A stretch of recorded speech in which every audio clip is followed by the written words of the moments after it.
When everything is white, glimmering silver white, and stillness fills the night, it's Christmas, a winter wonderland, a snowball in each hand.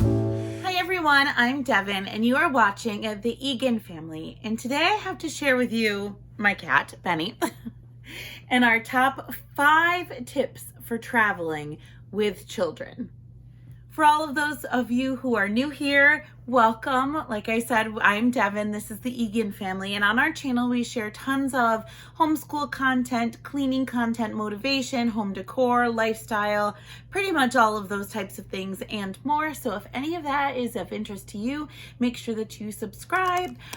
We are participating in Vlogmas this year, so you will be seeing a new video from us every single day from now until Christmas. And if you are back and have been a subscriber for a while, welcome back. Thank you so much for all of your support. I cannot tell you how much that it means to all of us, and we love having you here. So without any further ado, because y'all know I can talk, let's get into the video. Now, as I mentioned, I will be sharing today my top 5 tips for traveling with children. For those of you who don't know, we just got back from a 5-day long trip in San Antonio, Texas. We are from upstate New York, so this did involve 2 flights on the way down and 3 flights on the way back.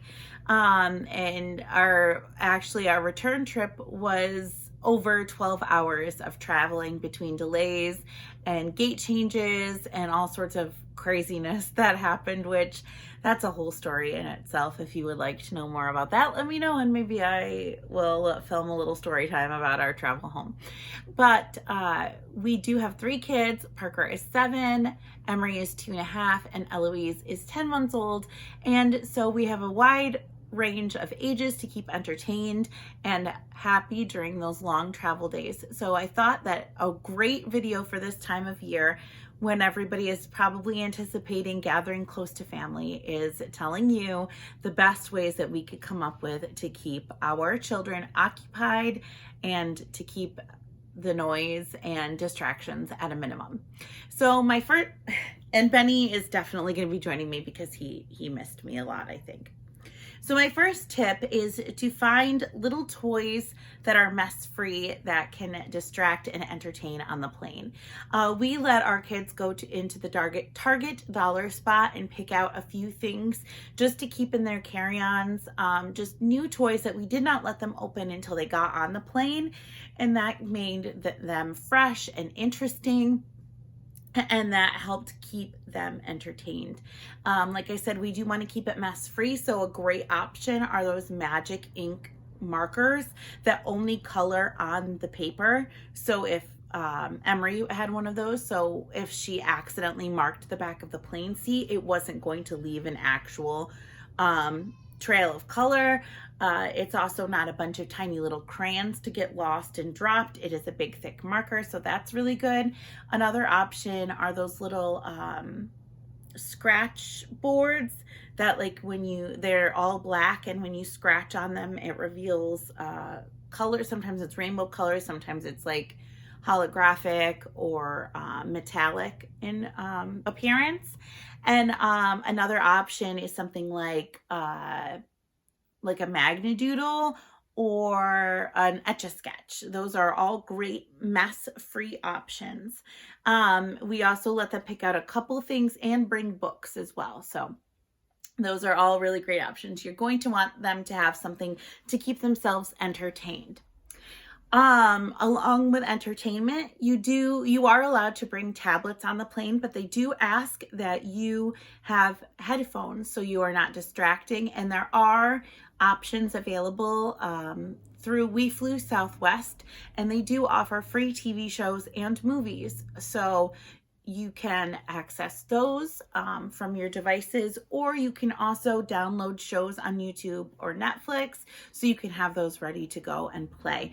We did try and download from Disney, but that Disney will not let you access those unless you have access to the internet, which you can pay for on a flight for full access of the internet, but we didn't want to do that. So that's just a tip as well. Disney Plus is not the best route to download shows if you are traveling. So yes, tip number 1, distractions. Tip number 2 is bring snacks and a water bottle. Now, to get through your TSA checkpoint, you're not going to be able to have liquid in that water bottle, but once you are through security, you are allowed to fill it up. So they have water fountains, or you can buy beverages in any of the stores that are in the terminals. And so if you bring your own water bottles, that will keep mess contained. We learned the hard way on our return flight that it is not great to bring to-go cups. We'll just leave you with that as the first part of our travel tip. So if you bring water bottles and leave them empty, you can get through security and then fill them up once you are in the terminal. And as far as snacks, once again, I try to keep things as mess-free as possible. Obviously, with little kids, especially Emery, she will find a way to make a mess out of absolutely anything. But I packed the Annie's brand graham cracker bunnies. I also packed the cheddar bunnies. They had the cheddar squares, and the kids chose gummy bears. They like something gummy or a lollipop to help with the ear popping situation, and so they chose gummy bears and gummy Skittles, I think, was what they chose this time. And so because I knew we had multiple planes to catch, I pre-sectioned all of their snacks into baggies. So for each flight, they had one of each packet of the crackers or cookies and a set amount of gummy candies. So that way they got their baggie for that flight, and they knew that that was all they had for the flight. And then when we got on the next flight, they could get their next baggie. I've also seen for road trips, if you are not flying or if you have a longer flight than we do, I've seen where parents make little goodie bags for each hour. So for instance, if you were taking a trip that was 6 hours long in the car, I've seen people put like magnetic strip on the back of like their SUV or their van, and had a little car that could travel to each hour mark.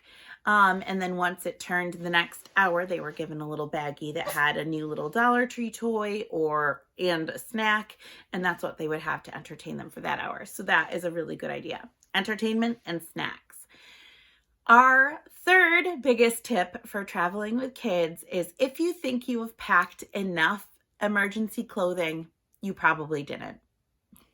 And this goes for, I made sure to double pack extra clothes for the girls. Like I said, Emery is 2.5 and Eloise is 10 months.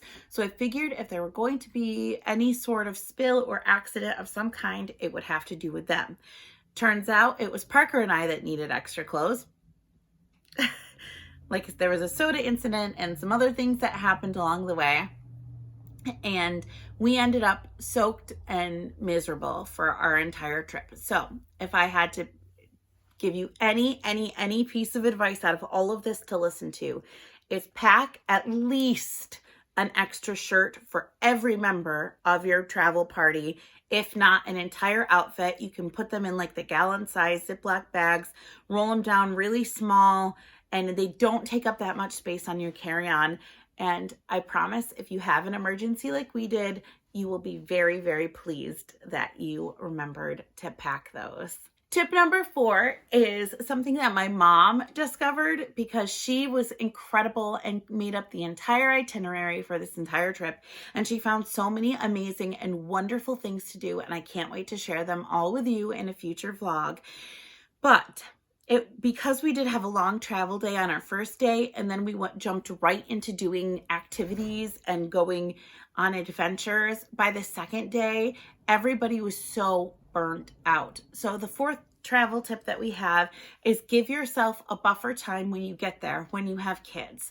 It's different with adults. We know our limits. We know when we can rest and when we have to rest. But with kids, their sensors are so much different than ours, and they have the capacity to only do so much. And when they are burnt out, instead of being able to communicate that, sometimes that comes out in whining, which only leads to frustration. So If you have a pool in your hotel or just anything fun and relaxing to do when you first get there, no stress, no timeline, that is what we would recommend for you, is to book that for your first day.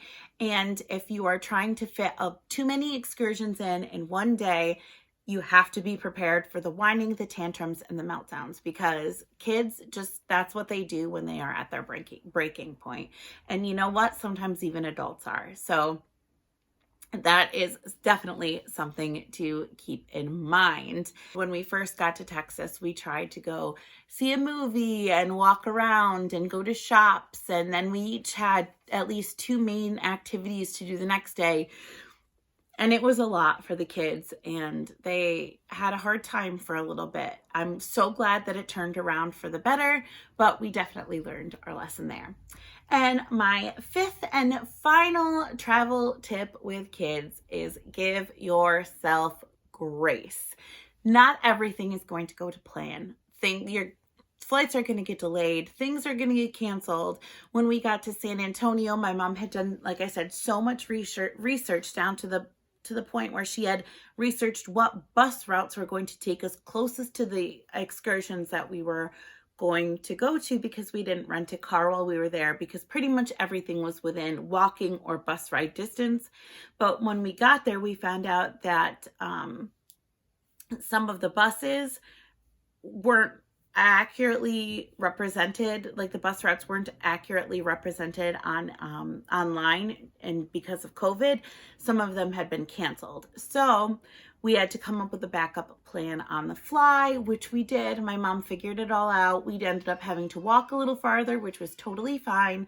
But that was something that could have easily set us all off with frustration, because we had a set plan ready to go and it didn't work out. Like I said, the kids having meltdowns, just so many things, a travel flat time on the way home.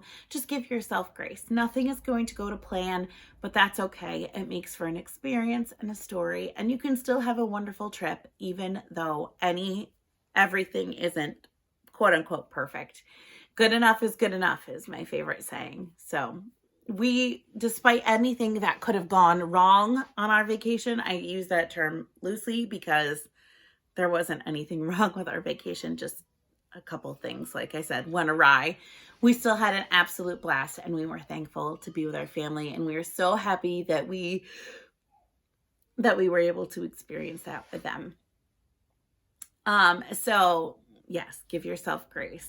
And my bonus 6th tip is, if you see a mother with kids in an airport and one of them is having a temper tantrum, thank you, Emery. Tell her she's doing a good job. I cannot tell you how much it meant to me when Emery, during our return trip to New York, she was having a meltdown, and I don't blame her. We had been up for a long time. We thought we would have more time to stop and eat and rest at certain rest stops. We didn't, because we had delays, and then we had weird changes with our layovers. Oh, excuse me. And at one point, she just had enough, and she threw herself on the ground in the middle of a tantrum, and I had a mother walk up to me. She had a little toddler in a stroller, and she looked at me and she said, "Mama, you are doing a great job. Traveling with toddlers is hard." And I said, "Yeah, if you hear Eloise crying, she's with Will. She's okay." But I cannot tell you how much that meant to me. So that is a tip, not just for traveling, but anywhere, in a store, out in public, in a park, anywhere. If you see a mom with a child having a temper tantrum, stop and tell her she's doing a good job, because we all know how difficult that it can be. And I can't tell you how much hearing those words meant to me. So that was a nice quick video. I apologize if I rambled. I apologize if I'm talking way too fast. Like I said, in real time, we got home from vacation like 11:30, maybe even 12. I don't even know what time it was. It was very late last night. We are